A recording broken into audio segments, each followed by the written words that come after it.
पहले जल चढ़ाती थी, पशुपति व्रत नहीं करे थे, पर इष्टे को खोलने के लिए मैंने पशुपतिनाथ का व्रत किसी ने बताया और मैंने करना प्रारंभ करा। बाबा की ऐसी कृपा हुई, बाबा की ऐसी दया हुई कि कोर्ट से 3 महीने भी पूरे नहीं हुए और इष्टे हट गया और मुझे मेरी जॉब वापिस मिल गई। इसलिए मैं बाबा को यहाँ प्रणाम करने के लिए, ये शिव तत्व, ये औघड़ी, ये त्रिकालदर्शी, ये कैलाश,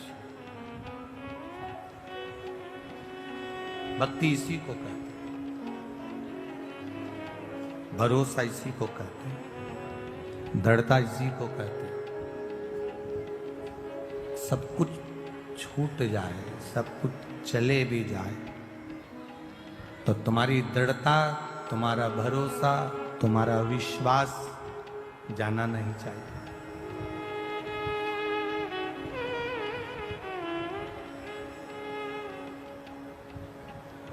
किससे जाकर कहें? ब्रह्मा जी कह रहे हैं कि भगवान विष्णु से कि आपके पिता शिव जी हैं। नारायण आप कह रहे हो कि आपके पिता शंकर जी हैं, और पर मेरा विश्वास नहीं करता कि आपके पिता शिव जी होंगे। तो भगवान नारायण ने पूछा कि ब्रह्मा जी तुम कैसे कह सकते हो कि मेरे पिता शंकर जी नहीं है? तुम कैसे कह सकते हो? तब तुम बोल कैसे सकते हो कि मेरे पिता शिव नहीं है? कहा मुझे एक कारण से लगता है। क्या कारण है? कहा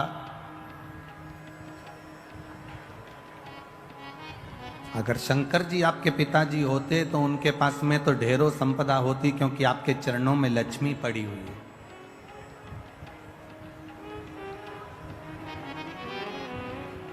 आपके चरणों में लक्ष्मी है, आप वैकुंठ का निवास करते हो, आपके पास में ढेरों संपदा है, आपके पास में ढेरों सुख है, लक्ष्मी है, अष्ट लक्ष्मी आपके पास में विराजमान है, ढेरों संपदाएं आपके पास में विराजमान है, ढेरों संपत्ति आपके पास में विराजमान है।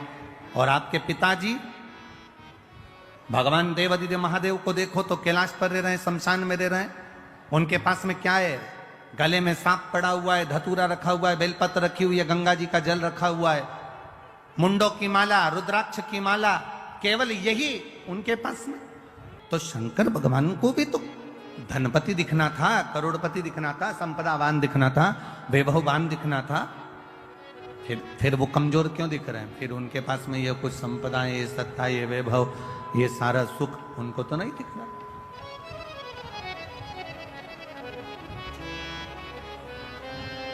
भगवान नारायण ने भगवान ब्रह्मा जी से कहा, भगवान नारायण भगवान ब्रह्मा जी से कहते हैं कि ब्रह्मा जी तुम समझ नहीं सकते कि शिव है क्या।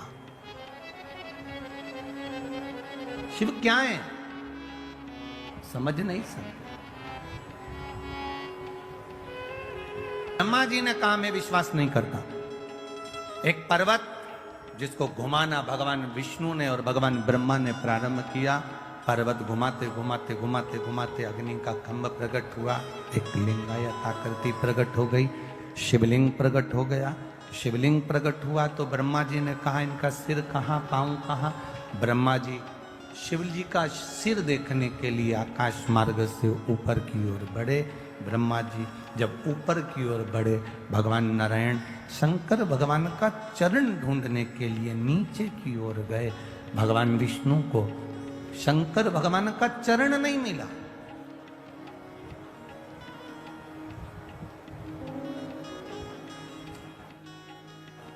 ढूंढ रहे हैं। भगवान विष्णु वापिस आ गए, ब्रह्मा जी से कह दूंगा चरण नहीं मिला।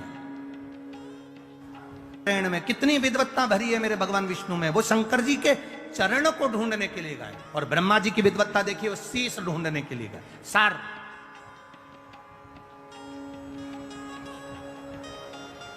जरा विचार करिएगा। पहले भी कथा में कहा है, आज फिर कह रहे हैं। पहले के समय में इतना बड़ा क्रीम का डब्बा आता था, ऐसा गोल मुंह का बड़ा सारा, उसमें से क्रीम निकाल लो और अपने चेहरे पे लगा लो और डब्बा बंद कर दो।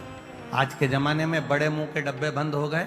इतना बड़ा ट्यूब जैसा डब्बा आता है, पैकेट आता है ट्यूब का, और उसमें ऐसा ढक्कन लगा रहता है छोटा सा, उसको खोल लो और उसमें नीचे से उसको थोड़ा सा दबाओ, दबेगा तो ट्यूब बाहर आ जाएगा, निकालो और लगा लो।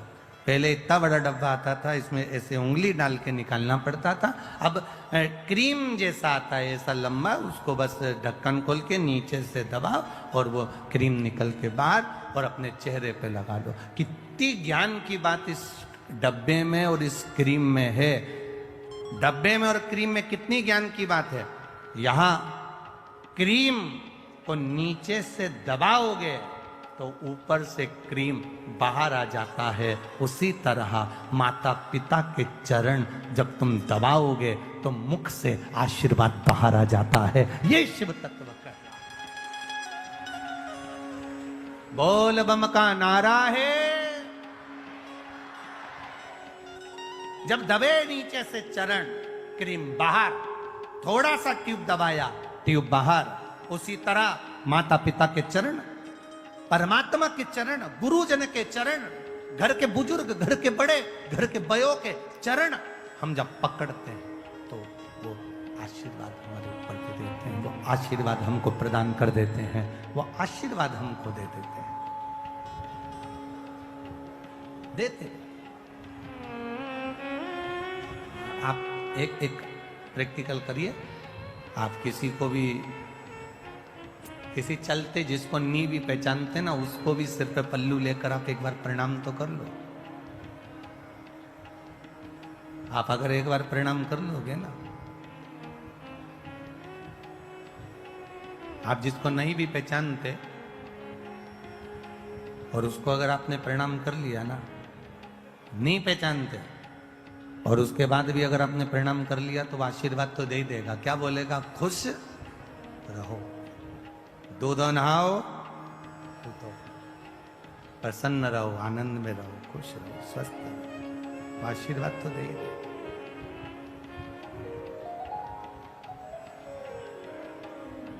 अब जरा विचार करिए, प्रणाम करने का फल कितना है, नमन करने का फल कितना है। आपने केवल प्रणाम करा, नहीं पहचाने तो भी आशीर्वाद दे दिया उसने। शिव जी के चरण ढूंढने के लिए भगवान नारायण गए, वापिस आए, ब्रह्मा जी गए, शीश नहीं मिला, गौ माता को लेकर आ गए, केतकी के फूल को लेकर आ गए, दोनों को लेकर सामने खड़े हो गए। भगवान विष्णु से पूछा कि चरण मिला? भगवान नारायण ने कह दिया नहीं मिला। शंकर भगवान के सामने भगवान नारायण ने एक शब्द सत्य का बोल दिया, इसलिए उनका नाम सत्य नारायण पड़ गया। और जो सत्य का संबोधन कहा तो शिव जी प्रसन्न होकर कह दिए, नारायण मुझे जो सबसे ज्यादा प्रिय है, सबसे ज्यादा पसंद है, वो सत्य तुमने मेरे सामने बोला है, इसलिए आज से तुम सत्य नारायण भगवान बनकर पूजाओगे। सारी दुनिया में तुम्हारी कथा, सत्संग, संकीर्तन होगा, तुम सत्य नारायण कहलाओगे। और उनका नाम सत्य नारायण हो गया, सत्य नारायण।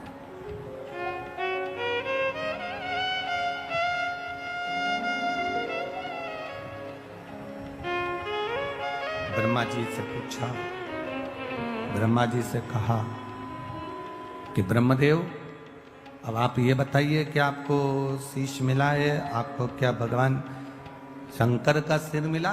ब्रह्मा जी ने कहा हाँ मिला। ना मानो तो गौ माता से पूछ लो। गाय से कहा शीश मिला है, गौ माता ने एक रोटी के लिए झूठ बोल दिया, झूठ बोला। शंकर भगवान ने श्राप दे दिया कि तेरा पूरा शरीर पूजाएगा पर तेरा मुख अपूज्य रहेगा।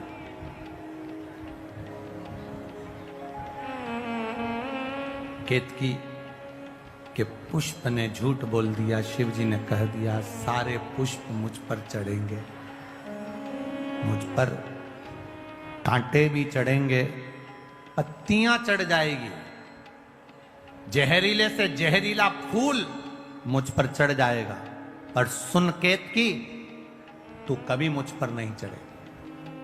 श्राप दे। फिर भी ब्रह्मा नहीं माने तो आखिरी में ने फिर झूठ कह दिया। शिव जी ने पांव के अंगूठे से नख तोड़कर फेंका और फेंकते से ही काल भैरव को प्रकट करा। काल भैरव ने नख से ब्रह्मा जी का एक सिर काट दिया, कर्मनाशा नदी प्रकट हो गई, ब्रह्मा जी झूठ बोलते बोलते लुढ़कते रहे। तब भगवान विष्णु ने उनके लिए प्रार्थना करी, उनके शीश से बट का पेड़ बना, बट वृक्ष बना। एक विचार करिएगा जरा भीतर से अपने। शिव तत्व कह रहा है, अभी अभी प्रयास करिएगा कि जितना बन सके अपनी जिंदगी में उतना शिव तत्व को प्राप्त करने का प्रयास करिए। एक जुआरी जरा सा फूल पत्ती भगवान पर फेंक देता है और वो राज सिंहासन पर जाकर बैठ जाता है। तो ये जो सावन का महीने में जो अधिक मास आता है, ये कोई साधारण नहीं है महाराज। सावन के महीने में जो अधिक मास आता है, ये कोई साधारण नहीं।